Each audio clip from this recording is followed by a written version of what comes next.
Alors aujourd'hui, le secteur automobile est en pleine transformation. On voit de plus en plus d'alliances.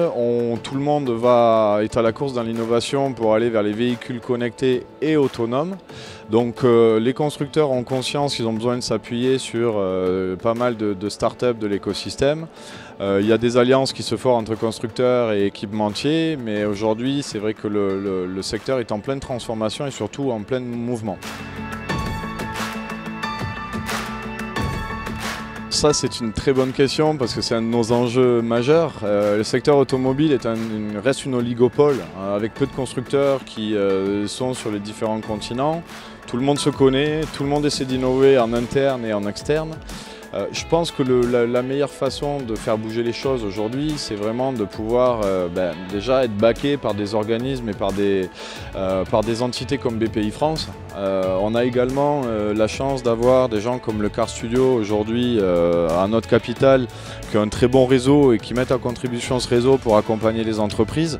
Et d'avoir bien évidemment une technologie et un produit qui puisse être fonctionnel et qui puisse permettre d'ouvrir des portes, c'est l'une des clés entre guillemets, de la réussite.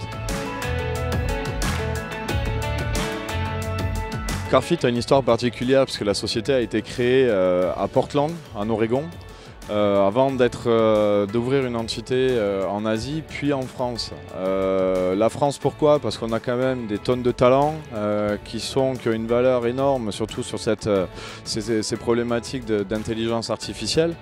Donc c'est pour ça que Carfit est venu s'implanter à Lille chez Eura Technologies pour développer justement ses relations avec les acteurs locaux et surtout garder des talents ici en France pour développer toute la partie technologique.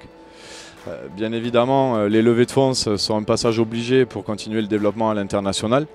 Mais disons que ce n'est pas forcément une condition sine qua non. On le voit surtout sur un marché comme le marché israélien aujourd'hui, dans lequel l'automotive industrie est très prépondérante. Quand ils réfléchissent et quand ils créent une technologie sur cette géographie, ils la créent directement pour aller adresser l'international. Je pense que les limites sont celles uniquement que l'on se fixe.